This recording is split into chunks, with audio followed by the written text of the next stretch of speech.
We are live, ladies and gentlemen. Welcome. Field Talk, episode number 20. We hit another milestone, 20 Woo! episodes in. 2-0. 2020, 20 Field Talks. I like it. I mean, who would have thought we would get here? We did, but Yeah, we did. I don't know about any of you guys out there, but we thought we would be here. as you can see, we are missing the gaffer, the boss himself. Hefe is not Field, available. Field Talk Benzi is not here, but he will be with us New Year's Day, which we will be coming at you since there are games going on. We'll talk about those afterwards. But let's get straight into the Premier League, and we'll go over the scores first for some of these games. We have Newcastle and Everton. Everton 2-1. Ancelotti getting the win. Good stuff from him. News on Everton. James Rodriguez might be joining them over the winter. So You already know my opinion on that, but we'll see what happens there with Everton. that'll be a big pickup for them, though. It will. We have Leicester going up 2-1 against West Ham. Leicester getting back on their winning ways again. Bournemouth losing to Brighton 2-0. That one right there is kind of whatever. Bottom of the table things. Yeah, Southampton getting the draw at Crystal Palace. Southampton somehow remaining above the relegation line. Applause to them. Watford 3-0 against Villa. Whipping boys. So then we have Man City getting 2-0 against Sheffield United. Sheffield United, who had been a surprise up until this point, losing to City. Not a surprise, really. VAR stepped in, and that VAR was a big topic of the weekend again. Yes. But Now, let's get into the bigger games. We have Norwich versus Spurs. Justin, what do you think?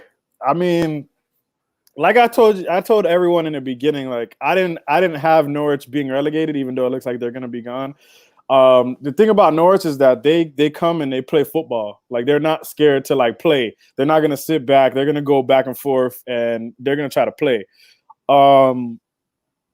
Was there another VAR decision in this one too? I can't remember. There's so much VAR I can't going remember. on. Yes, there was. Yeah, I think there was like a Pookie goal. The Pookie goal, yes. So it's really, I don't know, man. I hate that VAR takes so much. Like, I don't want to say it takes away from the game. Well, you know what? It kind of does take away from the game. Yeah. Because everything just takes too long. And then the way that the rules apply to the game versus the rules of VAR and what they're supposed to be looking for, what they're not looking for, it's really terrible, man. Yeah. I'll add to that. I was listening to Stuart Robson, who commentates a lot of the Champions League games.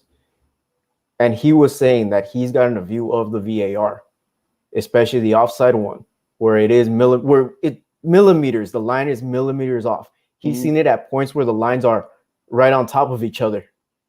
And somehow in the control room, they move the lines apart slowly just to get that space, to get the call offside. Now, if that's going on, something has to happen in England for the VAR to be basically fixed, because it's just... I think it's the worst in the Premier League right now. I mean, like, it's really bad.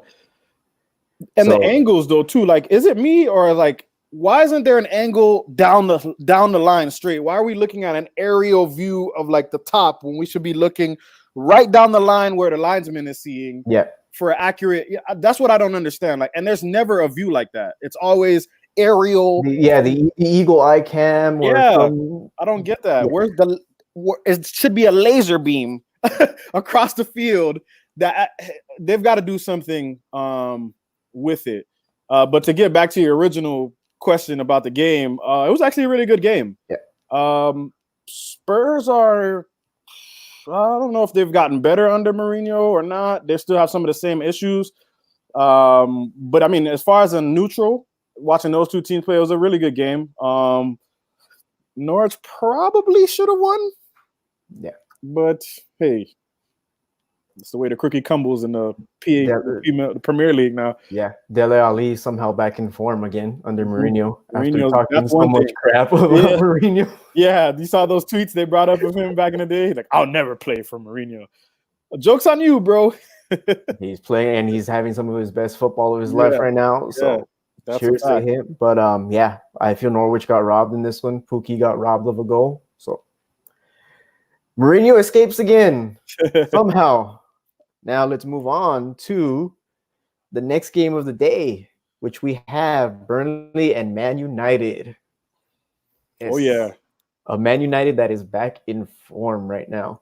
You have the youngins basically running rampant with United, but I'll let Justin take it away with this one. No, he's right. The young players are Rashford's a star boy. Martial's a star. Like, if we can get a settled midfield to provide service consistently to those guys, I have no doubt in my mind that both of them can easily bang 20, 25 goals a season.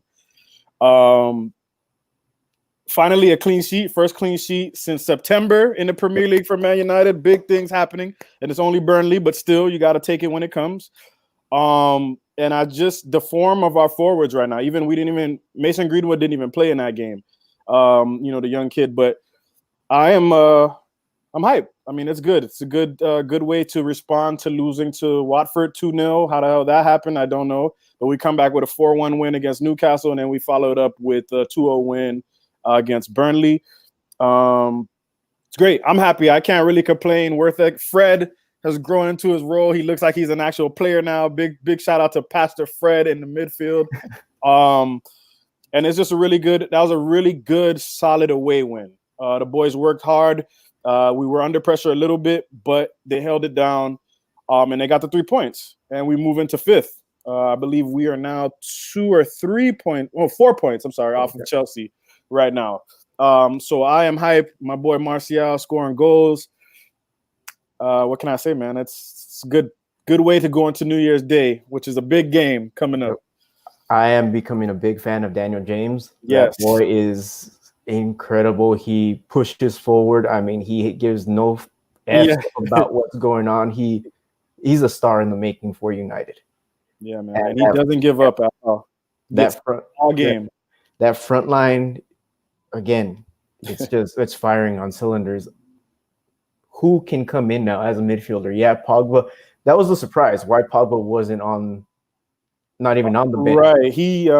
Ali said since he played 30 minutes against Watford, and then he played 45 against Newcastle. He's coming off a serious injury, long layoff. So Ali was like, it might be too soon for him to play against Burnley, which makes sense. But with all the rumors going around that he's leaving in January or in the summer, it kind of sucks. Then there was a rumor on Twitter saying that he re-aggravated the foot, so he's not going to play against Arsenal. And then there's another rumor that's saying that rumor was bullshit and that he's actually going to play. So we're waiting to see how that develops. But I'm glad that you mentioned that. The way that we've been able to pick up points and play a certain way without Pogba, I think is a testament to what Ali's been able to do with the team. And, he gets a lot of criticism, but I feel like he should get praise when it's due. He's doing a good job right now. You throw Pogba into the mix if he wants to stay or whatever goes. You throw Pogba into a mix like that with the forwards in form, we got a good chance of making top 4, man. Yeah, I mean, all these critics saying Ollie out, you just have to look at his record at this point. He's somehow getting that squad going, and you can't ask for more. I mean, you're in 5th now. You're in a Europa League spot. We'll talk about Chelsea in a bit, but you can see the cracks within Chelsea as well. So can United actually take that 4th spot? Yeah, they can, which is going to be something to see up until the year ends. Let's go now to Chelsea and Arsenal. Oh, the London Derby. Yes. And what can I say about Arsenal? I'm loving what I'm seeing out of Arteta. He somehow has that team playing in a way that they want to play for each other, that they weren't doing under Emery since the beginning of the season. Kind of look like Arsenal again. Exactly. At least that first 20 minutes was an Arsenal team. I criticize Ozil a lot, but Ozil really did do a lot in this game. He actually looked like Ozil from the past. You had Aubameyang firing on all cylinders. I mean, the team had the urgency and had everything going. But I give credit to Frank Lampard in that he got his tactics right at the end. He made the switches where he had to switch them, and Arsenal basically got boned over by Arsenal themselves doing the Arsenal way. I mean, it could happen to any goalkeeper. What happened to Leno? He came out, tried to punch the ball. Yeah.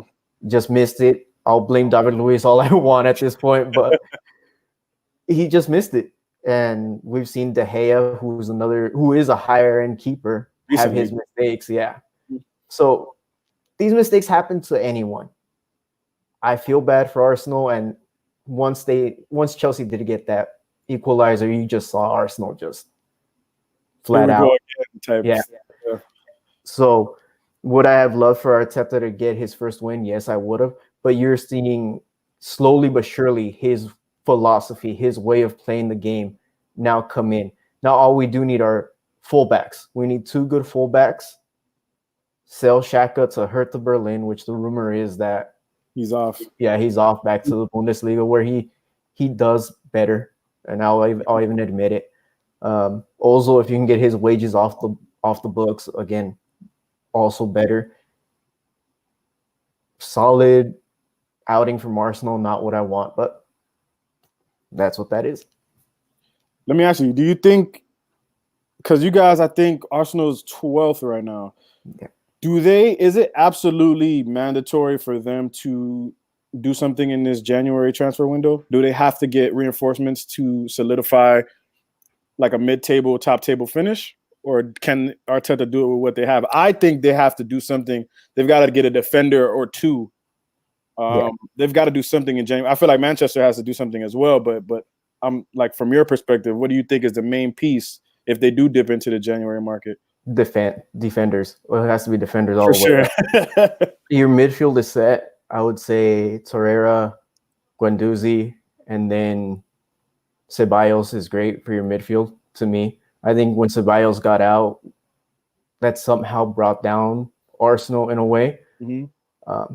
Is he injured long term, or? I think he should be back by the United game. If not, it should be the game afterwards. But he should be back come January. You have your front that's set up. I don't know why Pepe is not being used. Pepe does have his flashes of brilliance, but somehow Arteta will find his way to get him involved. That back line, and there are rumors going around that there's interest for a player that out of Salzburg. I forget who he is, but there's interest in a player from Salzburg. There's interest on one of Dortmund's also fullbacks. So there's moves going around, but who knows what's going to happen at the January. But he has to do it. If he doesn't do it, we're out of a top 6 spot, and I don't mind at this point. If we lose out on Europe, we lose out on Europe. Just to come back next year, focus on the league and focus on actually getting into a top 4 spot. Right. I'm not going to say we're going to win the league at any point, but at this point, the Wenger mentality, just get into top 4 somehow, some way. Right. I hear that. Chelsea, though, now, that's a team that, man, what can we say about Chelsea, Justin? I don't know. Just more praise for Lampard, man. He's finding a way to get it done. Like you said about his tactics, bringing Jorginho into that game before the first half was over completely changed the game. He came in, and once Jorginho came in the game, Ozil wasn't as effective as he had been that first 20 to 25 minutes. And that might be a little bit of a slight on Arteta because I don't think that he did enough to kind of negate what Frank Lampard changed, because I feel like once Lampard brought in Jorginho and changed the system, went back to the flat back 4 instead of the back 3, it changed the whole dynamic of that game. And Chelsea just continued to grow and grow and grow into the game. And Arsenal, to be fair, they defended well for a long time, but I just don't think Arteta made the right adjustments to counteract Jorginho changing it. Well, that whole system changed that Frank Lampard came. And again, you just got to give it up to Lampard, man. These guys are playing hard for him. Yeah. And they believe in him, and they're going to be a contender for top 4 all the way to the end of the season, I believe. I know that they're going to have inconsistent patches, but I think that that he's proven that he's able to get the best out of his players. So yeah, I mean, none of us expected this from Lampard. No, really. Not at all. Big applause to Tammy Abraham, who is a star, really. Tammy, and he is growing in before our eyes, man. It's crazy. Has he scored in every game so far? No, I think he actually went. He hasn't scored against the top 6, I don't believe. I Okay. think Arsenal goal was his first top 6 goal, and I think his goals had dried up a little bit. So I think he's just getting back into scoring. I think he's got 12 or 13 Premier League goals. Like yeah. Not too sure, but he's a big spark that I didn't expect much from him coming into the season. After being on loan at Aston Villa in the Championship, I didn't expect anything. And then, here he goes, Lampard. Yeah, the Chelsea youth are showing that you give them time, you give them everything, they're just going to come out and play hard. So just news on Chelsea, you have Pedro, right? Is he still in Chelsea, right? Yes, Pedro still. I think he played a little bit. He is being linked to Miami at this point. So we'll be seeing what happens in the next few months. But if he does make his way down to Miami, it's a big pickup. Watch out, MLS. Yeah, Inter Miami, we come in 2020. Lit. Now, let's move on to the game of the weekend that basically has everyone talking. Liverpool. Liverpool. Make sure you say it correctly. Good. Liverpool versus Wolves. Fuck VAR at this point. Sorry for my language. That was not a freaking handball, and I will. Well, no, that was a handball. A handball on Van Dijk, right? Yes, on Van Dijk. Oh, yeah. Yes, but there was one before that was a handball, right? I don't remember. Oh no, you remember because Van Dijk sends the ball in to the box to Lallana, and it kind of bounced off his like right here. So I could kind of see where they would have a confusion with that, but the ball bounces off Van Dijk's hand before that. Yes, there you go. Yeah. VAR didn't go back and look at that at all. So shouldn't have been. Shouldn't have been. Again, Liverpool getting lucky as always. And come at me, whoever you are. Yeah. My Twitter handle's right there. I want all the smoke. Come at me. I don't give a damn what you say. No, you guys are winning the league with the asterisk on top of it, VAR. And if you go invincible, I will add that asterisk VAR all the time whenever I see your damn name, because the only invincible squad in my mind is Arsenal. All right, motherfuckers. Yeah. I'm sorry for that. But Wolves' goal that was chopped off. Yeah, it doesn't. Okay. By the law of the land, right? Mm-hmm. Based off the picture that they showed us. But see, it still doesn't make sense to me because, correct me if I'm wrong, the part of the body that has you offsides, it has to be a part of the body that you can score a goal with, right? Yes. So the hand is what I saw that was offsides, and I saw the line or whatnot. And in my mind, after watching, because it's such a ridiculous process, it's like brain surgery trying to watch them figure out how to do the VAR. In my mind, I was upset because I thought that they called him off for his hand. But when in actuality, they called him offside because his foot, I think like the ball of his ankle was, dude, I don't know, man. It was either by a toe or whatever Mike Dean and his officials are doing out there. And now, if you do want to complain, ladies and gentlemen who are watching, all of our fans, everyone, find Mike Dean on Twitter. Mike Dean is in charge of the Referees Association over there in England. Find him. Ask for his head, because at this point, whenever a manager does bad, what happens? He gets sacked. Whenever a player doesn't do well, he gets his ass sat or dropped. Exactly. Mike Dean, for some reason, has been dropping the ball with all of these officiating, whatever he's doing. He isn't the only one either. No. Premier League officiating has been really, really skeptical this whole season. Yes. Now, the other thing is that the referee on the field is not going, I'm going to go check the monitor, because they just don't. They just feel that they're better than everyone else. Again, that goal is millimeters off, just tiny millimeters off. I don't think you could call that there, man. What are they doing? Are they putting a damn ruler on the field and going, yup, yeah, okay, yeah, he's off. Yeah, okay, there's his toe, or there's his hand. But as you said, the hand was what caused the offside. Why are you using the damn hand? You can't score with a hand. So that's what I don't understand. It's like, it's like the implementation of VAR, they implement VAR, and then it's like almost all of a sudden the offside rule is changed. You know what I mean? It's like, okay, now this is an offsides. This is technically offsides. And it's a shame, bro. Like, instead of talking about what was really a good game, our Wolves had several opportunities to not only draw, but maybe win that game.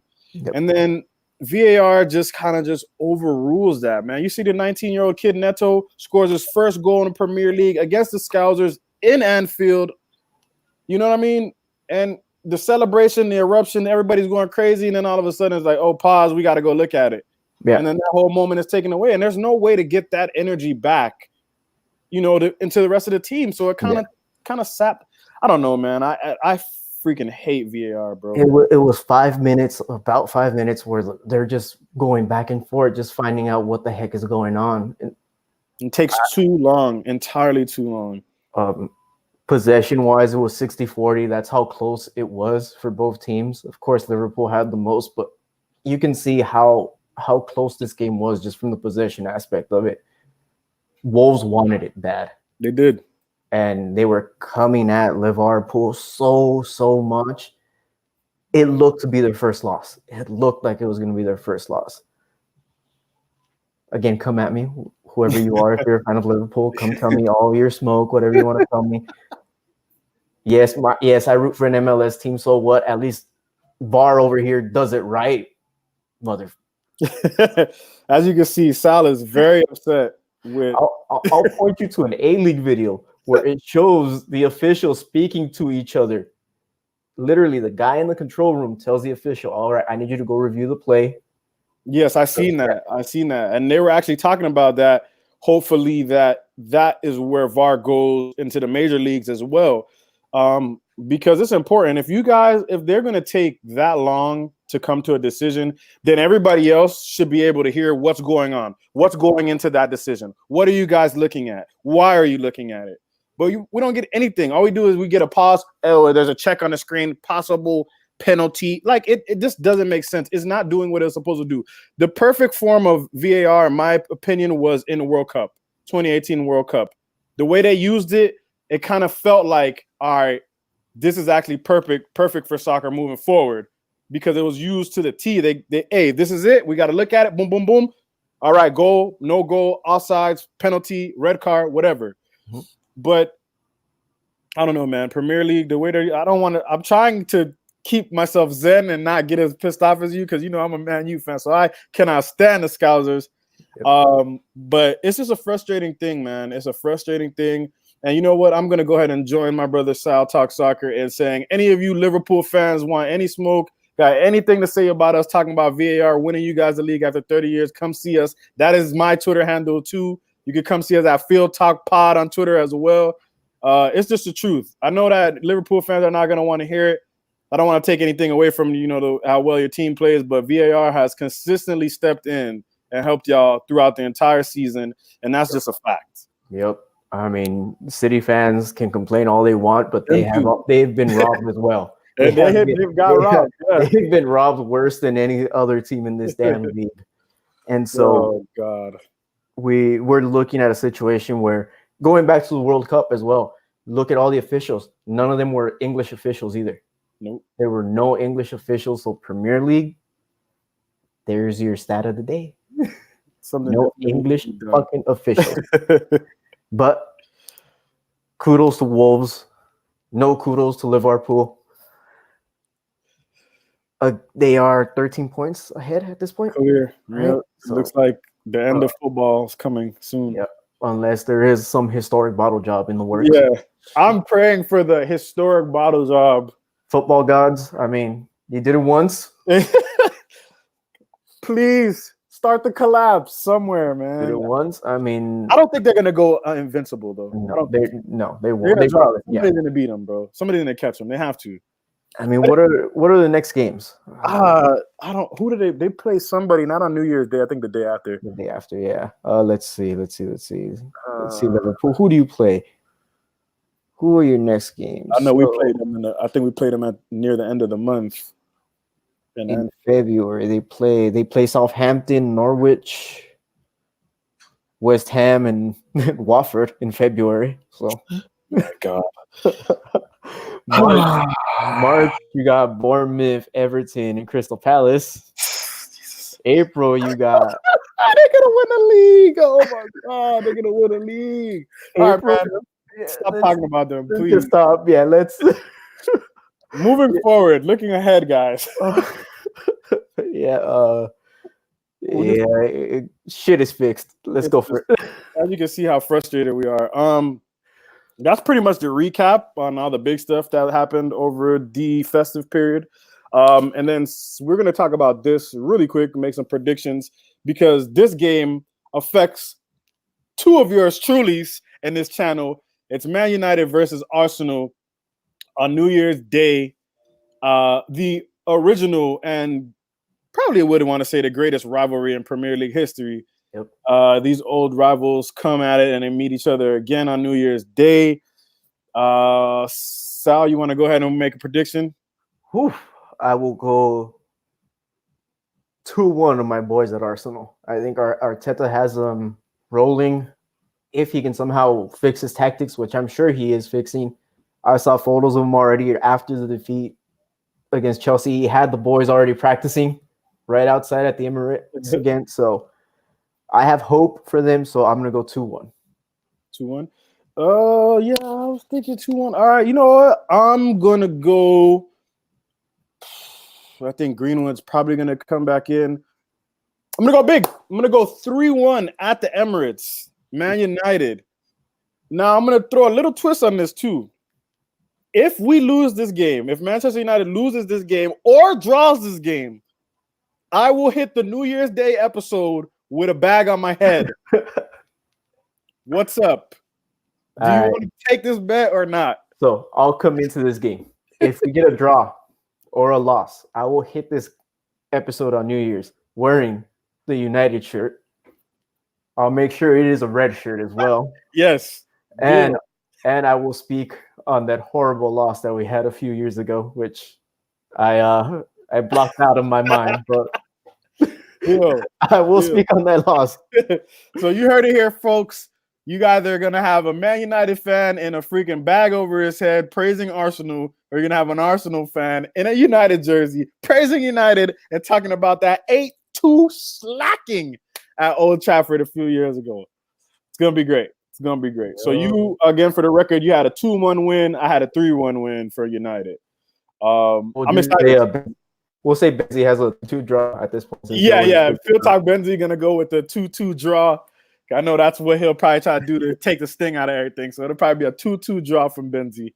But yeah, that's what we're going with. That's the biggest game, at least for us at this channel, the biggest game on New Year's Day. There's a couple of games other than going on as well, but we're probably not going to really be too focused on that. We'll definitely recap them. But it's all about Arsenal, Man United, Wednesday, New Year's Day, January 1st, 2020. Now, moving on forward from 2019 going into the new year 2020, we will be bringing you a lot more content. That is our plan. That is our goal. We have a lot more going on. As we've spoken before in past episodes, we do have MLS teams now in our cities that we root for. Yes, sir. Can't wait for that. We have a big game coming up for Inter Miami and the Galaxy on, was it January, February? March? Was it March 14th? March 14, yes, March 14th. Which we are hoping we are there live, all of us. Yes. Hopefully. That's you know how life is, adult life. Yes, that's our plan, that we will probably try and bring you the first live episode of us outside of the grounds, which should be fun. But we will be reviewing each of our teams on this channel slowly but surely. As the January window picks up, MLS as well is picking up players. Miami, looking at David Silva at this point, sending out a little shout out on Twitter for him as well. So yeah, we'll see how that might actually happen. It would be a coup if they get him during especially in January. Yes, especially in January. Crazy. So we'll see what happens there. Also, Benzie will be bringing you La Liga, since that is where his go-to is. with the wonderful Thibaut Courtois making saves left and right, saving people at the basketball court. He's back in form, baby. Back in form. There. We will try to bring you as well some Bundesliga and from other leagues around the world. At least some content from each one.